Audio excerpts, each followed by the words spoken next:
Today is Thursday, April 14th, 2022. I'm Troy Beverly, and this is Pan-African News. Ethiopian Fintech firm launches electronic payment system.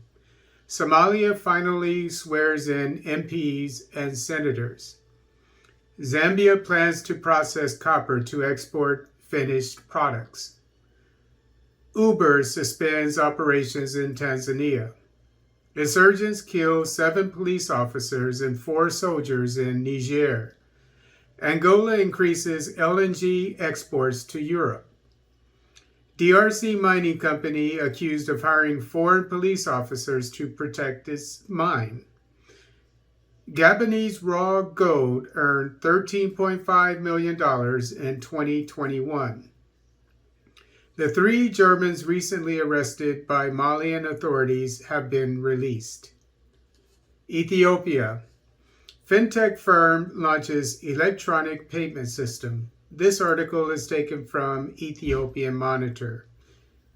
Arif Pay Financial Technology SC, an Ethiopian fintech firm, has officially rolled out its electronic payment system, which allows merchants, banks, and consumers to transfer money, make invoices, or pay taxes. The fintech company, established with $3.1 million initial capital, launched the system in the presence of Huria Ali, State Minister of Innovation and Technology, MOIT, on Thursday.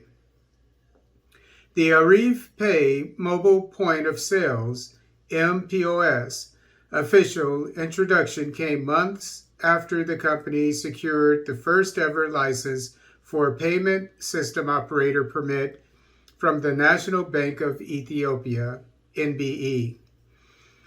The MPOS, already integrated with several banks, can also support electronic billing, receipts, and tax recording services as per the information in its website. Only 2% of Ethiopians use online payment platforms, according to MOIT. Somalia. Somalia swears in MPs and senators. This article is taken from the Tanzania newspaper, The Citizen. Somalia began swearing in new legislators Thursday in a ceremony in Mogadishu, signaling an important step toward creating a new government and electing the president. In Somalia's indirect polls, elected members of the Senate and lower house are expected to hold a joint session to elect the president. Over 90% of legislators of the People's House, lower house of the parliament, whose maximum number is 275 MPs, and members of the upper house, also known as the Senate, which has 54 seats, were scheduled to take oath of office. The Secretary General of the People's House, Abdikarim Bu, announced Wednesday night that the schedule to hold the swearing-in ceremony was being maintained.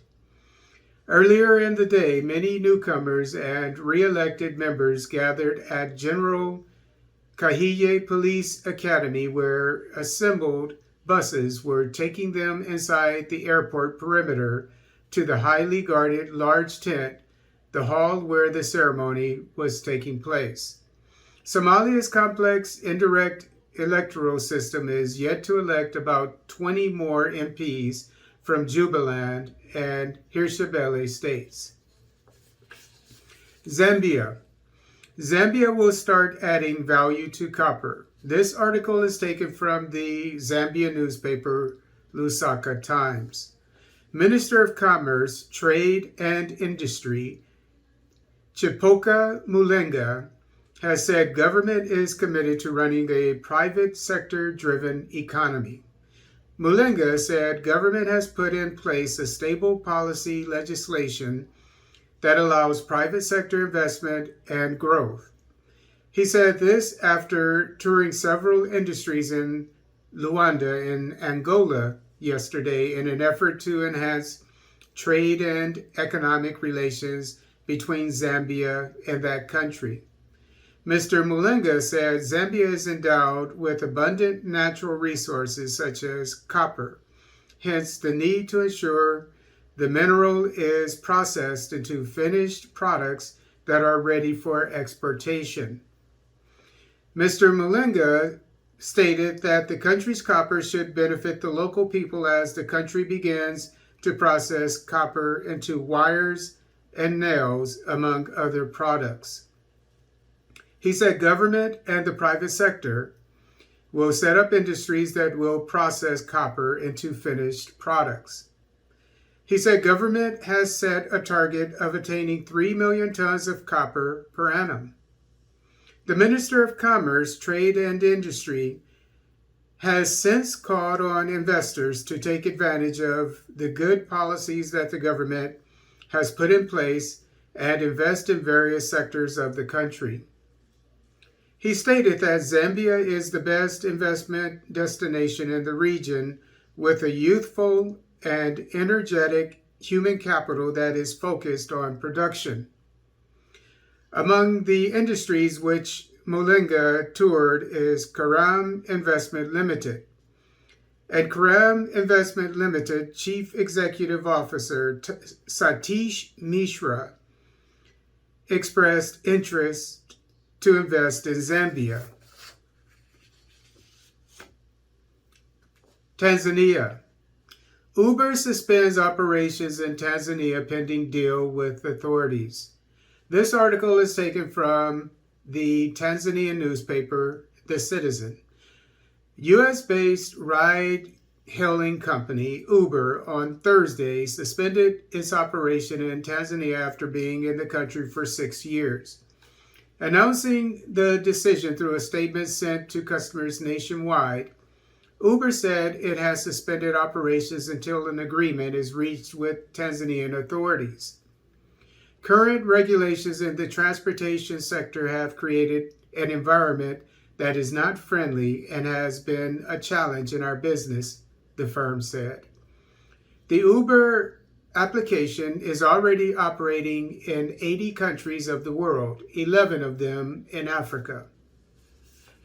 Niger. 7 police officers, 4 soldiers die in Niger attacks. This article is taken from The Voice of America. 7 Nigerian police officers and 4 soldiers were killed on Tuesday in 2 separate attacks near the country's borders with Burkina Faso and Mali, the government said Wednesday. Niger's interior minister said unidentified armed bandits attacked the Petekole police station near Burkina Faso in western Niger and a military base in Jado in the country's desert-covered far north. 7 police officers died at Petekole and 10 were injured, with 4 in a serious condition, the ministry added in a statement, in an attack that bore the hallmarks of jihadi assaults that have long plagued the area. 6 vehicles, including 3 belonging to police officers, were burned, and the attackers made off with another 3 vehicles, the ministry said. In the second attack in Jado, the ministry said 4 soldiers died and another was injured, with 2 vehicles also taken away. Angola. Angola increases gas exports to Europe. This article is taken from Jornal de Angola. In recent months, the country has increased the export of liquefied natural gas to Europe, produced from the Angola LNG factory in the city of Soyo, province of Zaire, to countries such as France, Spain, Belgium, Italy, Poland, the United Kingdom, and Portugal. According to the executive director of Angola LNG, Amadou de Acevedo, the main export market for liquefied natural gas continues to be the Middle East. But since the third quarter of last year, The delivery of the product to the European market has increased, said the manager quoted by Radio Nacional de Angola. Acevedo also reported that from the start of production in 2013 to 2021, a total of 325 shipments of liquefied natural gas and 69 shipments of butane gas were exported. DRC. The Bisuzu mining company denies having recruited foreign police to secure its mining site in Rubaya. This article is taken from the DRC newspaper 7 Source 7. The Bisuzu mining company, SMB, is stepping up to denounce false allegations made against it in recent weeks, according to which the company has recruited foreign police to secure its mining exploitation perimeter in Rubaya, in the territory of Masisi in North Kivu. In a statement made to the local press on Tuesday, April 12, 2022, the SMB claims to the holder of a guarding contract which binds it to the Congolese National Police and whose related taxes regularly paid to the DGRAD. The company specifies that a roadmap on the service of the mining and hydrocarbons police officers who secure its perimeter is even signed monthly by the provincial police station. There are no foreign elements on our operating site. All the elements that are provided to us are provided by the provincial police station. They are identified with the police station and they are paid by the state. We don't have any foreign police there in Bisuzu, said Freddie Zonga, director in charge of traceability at SMB. The Bisuzu mining company works mainly on coltan in the Rubaya mining area in Masisi territory, and its perimeter is often the scene of violence, particularly following the conflict that has long pitted it against a local mining cooperative. Gabon. Raw gold produced 8.4 billion Central African francs, $13.5 million in 2021. This article is taken from Gabon Actu. According to figures from the Equatorial Mining Society, SEM, gold production in Gabon is around 2 tons per year. Gold mining in Gabon dates to 1937. Since that date, Gabon has collected approximately 40 tons of gold from the processing of gold extracted from various gold panning sites present throughout the country.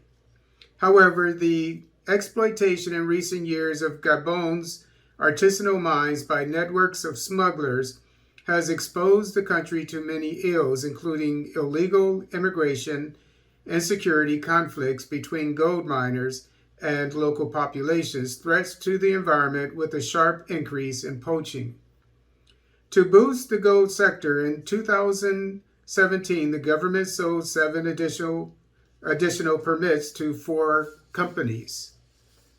These are precisely the companies Alpha Centauri Mining SA, Gabon Gold, Maxi Gold, and SEM. Mali. Europeans arrested by the army released. This article is taken from Actu Cameroon.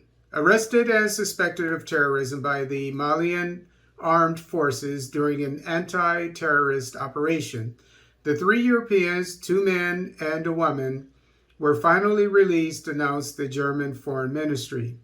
The Malian army carried out an anti-terrorist operation on Wednesday in the locality of Diaboli in Ségou region in the center of the country and arrested 3 European nationals. The 3 Germans were transferred to Bamako, the capital, for questioning. Following interrogations and verification of their identity, and their reason for arriving on Malian territory, they were all released by the country's authorities. The incident occurred while the German foreign minister was in the country, where she had been on a working visit since Tuesday. The 3 people arrested were German workers from a non-governmental organization. They were in the region for an agricultural project as part of an agreement between the German and Malian authorities, diplomatic and security sources said.